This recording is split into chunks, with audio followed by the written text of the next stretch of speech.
గంగాజమున దడివే గారు. మేడం ఉన్నారా? ఉన్నాను మేడం. నమస్కారం మేడం. మేడం సేవా సాహితీ సమూహ బృందానందరికీ నా యొక్క హృదయపూర్వక నమస్కారం. మేడం మీ గురించి చిరు పరిచయం చెప్తున్నా. అలాగే మేడం. గంగాజమున దడివే గారు నిజామాబాద్ జిల్లా మోతాడుకు చెందిన కవయిత్రి, ఉపాధ్యాయురాలు. వివాహం తర్వాత ఉన్నతాభ్యాసం చేసి ఉద్యోగంలో ప్రవేశించారు. వీరు వివిధ లఘు కవితా ప్రక్రియలు రాస్తున్నారు. విశ్వప్రేమిక, కాళోజీ పురస్కారం, హాస్య కథా చక్రవర్తి, సంక్రాంతి సాహిత్య కథారత్నం వంటి ఎన్నో పురస్కారాలు పొందారు. మీ కవిత చదివి వినిపించండి. ధన్యవాదాలు మేడం.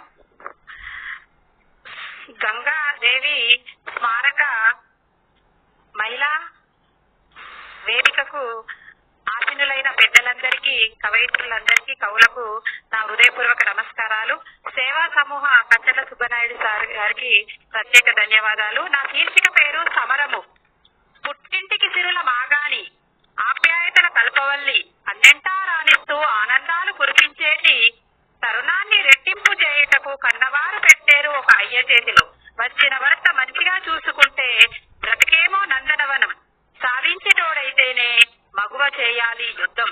ఆత్మస్థైర్యంతో ముందుకెళ్లే ప్రయత్నాన కత్తుల్లాంటి పరిస్థితులు ఎదకు గుచ్చుతుంటే పతిని బాగు చేయాలనే ప్రయత్నం ఫలించక ఓడిపోయి కన్నవారు అప్పున చేర్చుకుని ఇచ్చే భరోసాకు చేరే కన్నవారి చెంతకే. అమ్మలక్కల ముళ్ళలాంటి మాటలు గుండెను చీల్చేస్తున్న ఆత్మవిశ్వాసం అనే ఆయుధం జేబూని సాగే ముందుకు.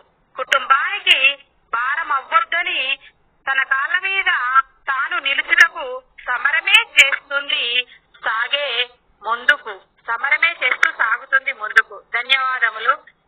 జ్యోత్స్న గారికి ప్రత్యేక ధన్యవాదాలు. ధన్యవాదాలు మేడం. చక్కని కవితను వినిపించారు. అభినందనలు.